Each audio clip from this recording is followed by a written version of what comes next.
Hello everyone, it's Granny from Lakeside, and I'm sorry that I haven't posted up any videos over the last week, but I've been very busy putting in the addresses of all my locos onto the Z21. Plus I've also done all the points for the track layout too. So every single point on Lakeside is now operable from Z21, which is cool because that's, it makes the Z21 exactly what it's for, and that's being a portable device for wandering around, and I can go wherever I want on Lakeside now and control the locos and change points very easily. Now it's taken me a week to go through every single loco, enter it on here, and also where applicable to take the loco and clean it, oil it, the wheels that is, and maybe the motor as well, just generally overhauling each one as I come to put the address in. So now what I've got is every single loco is running absolutely perfectly, and it's a pleasure to actually be able to now pick up a loco and put it on the track and know that it's going to run absolutely fine.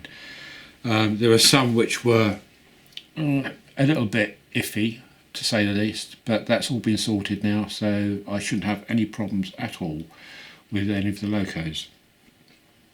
Now I will be going and doing a excuse me, another video on the Z21 specifically, probably my next video. But just for now, I just thought I'd show you what the stage of play is. I've now got 92 locos, believe it or not, actually entered onto the Z21, which is all of them apart from my older Hornby stroke trying locos, which I've converted to DCC. I haven't done those yet, so there's probably about another, I don't know, half a dozen or so still needed to be entered. So all what's been on here are purely the more modern day locos, which have got a DCC pin ready to accept a decoder, which is, as I say, 92, which is unbelievable. I didn't realise I'd gone up to that amount, to be honest. So what have I been doing? Well, this is the very last of the 92.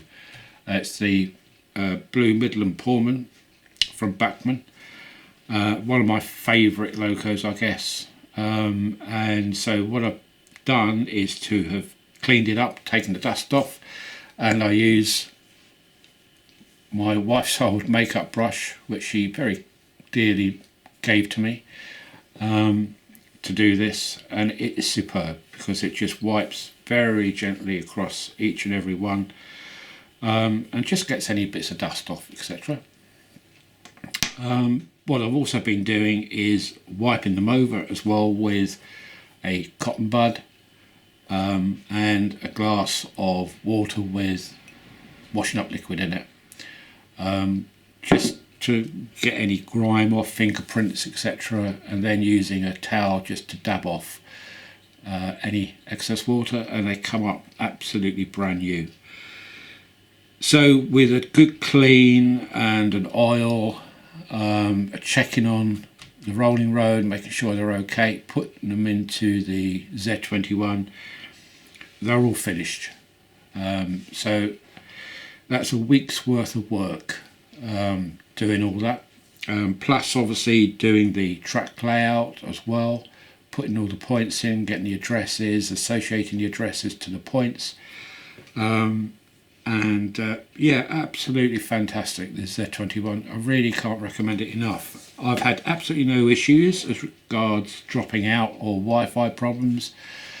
I was a little bit concerned as regards whether the power supply would be ample enough for my layout, which it's proving that it is at the moment. I haven't had any upsets as regards that tripping out, which means that at the moment I don't have to invest in a booster. If I find at a later stage that it is tripping out, then I will have to invest in a booster. But at the moment, it's not showing any signs of that happening. I've had 4 trains running on the layout plus, and it's very rare that I have 5 or 6 going all at the same time. Plus I'm changing points as the trains are running, and nothing. There's been no dropouts at all. Not at the moment anyway. What else? Okay, so perhaps if I just show you the way I've been overhauling them. As I say, I've been using initially a cotton bud soaked in the water and washing up liquid just to wipe them. First giving them a dust with the brush, and then put them on the rolling road and using a wheel cleaner to clean the wheels. Somebody did ask me what wheel cleaner I use, and it's this one, which is quite common. Most people have got these sort of things. It's just a couple of brass strips which you rest on the track, and that brass strip goes up to these wire brass strips across the top, and you just place the loco on that, and the power goes from underneath on the track up to here and powers the loco, and you just gently move the loco across backwards and forwards as the wheels are turning, and that cleans the power wheels. Obviously don't do that if you've got the rubber band type wheels on DMUs, the traction tyres, because it will just destroy them immediately. So only on steel wheels would you use that the wheel cleaner.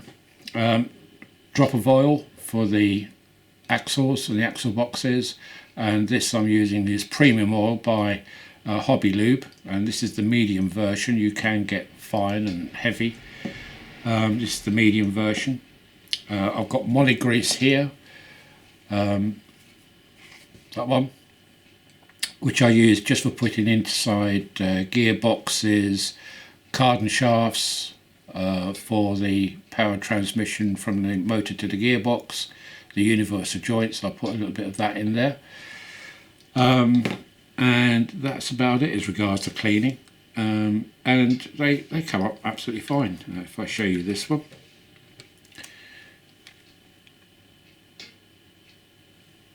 so now all the windows are nice and shiny, no fingerprints, likewise with the roofs.